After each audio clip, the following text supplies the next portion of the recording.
We're with Nadine Spence. She is the Vice Chairman of the Jamaica Hotel and Tourism Association in Montego Bay. Miss Spence, can you tell us how the tourism product in Montego Bay has been affected by the state of emergency? Well, so far, so good. I mean, persons are still coming. My biggest concern with the SOE right now is that I can see it on the face of some of my staff. They're unsure of what's happening. They're wanting to go home, but they're committed. They're committed to tourism. They're committed to the product.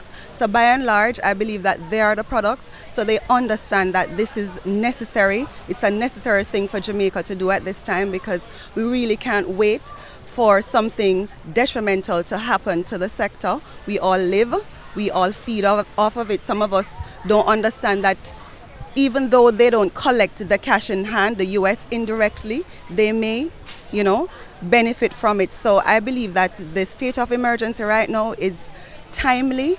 I mean, at any time something can happen to any one of our visitors to the island, or workers traverse the streets of Montego Bay all the time. Something can happen to them, and it's a good calling, I believe. There is a view that the government cares more about the tourist dollar, the tourism work, the tourists' lives. What about the workers? What about the Jamaican people? Are we high on the priority list in terms of safety? I would not want to believe that any government at all would not think about their people first and foremost. I mean, it's the people that put them there in the first place. The product itself is of one such importance that they have to consider all variables before actually executing such a big decision which will impact the lives of so many. So I would not want to think that any government at all would even think that tourism is more important than the people of Jamaica. I don't agree with that at all. What about the hereafter? We have a state of emergency now. Is the Jhta thinking about assisting with social intervention? What is the plan, if any? Absolutely. I mean, we're having a general and council membership meeting on Wednesday at Joel Grand, and we're hoping to come up with some ideas. But in the past, we have been helping whenever the government agencies call upon us for any kind of social intervention. We're usually there, no hesitancy at all. I mean, members contribute in various ways, whether it's accommodation, food, transportation. We're all here to lend our support. The JTB markets Jamaica as the home of all right. When the tourists come in the state of emergency, are we still telling them that everything is all right in Jamaica?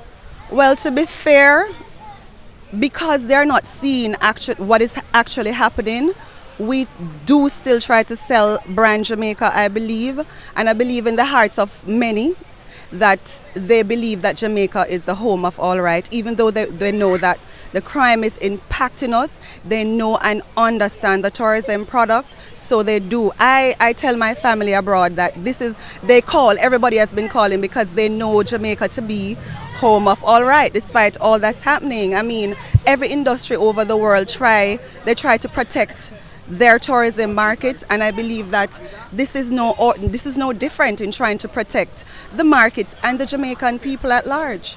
What is your hope for 2018, not only for the sector but for Jamaica at large, post state of emergency?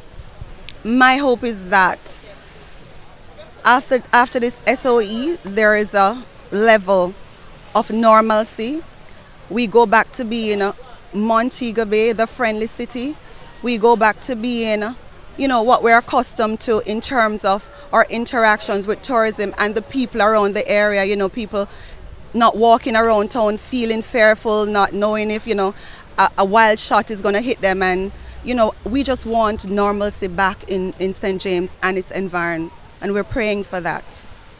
And do you see the state of emergency bringing that and reducing murders? Is it going to be effective? Are we going to go from 335 murders to 5 by the end of this year? Actually, we do hope so. We only can be hopeful and faithful, and we just want to encourage our police force, the Jamaica Defense System, all Jamaicans should encourage them, give them a kind word just to motivate them and tell them that we need them and just to propel them along in doing. I mean, it's hard, it's tedious, the pay is not as we would want it to be, so a word of encouragement goes a long way. So I'm being very hopeful and faithful for 2018. For more videos like these, subscribe to BOJTV Live now. Hit that subscribe button now.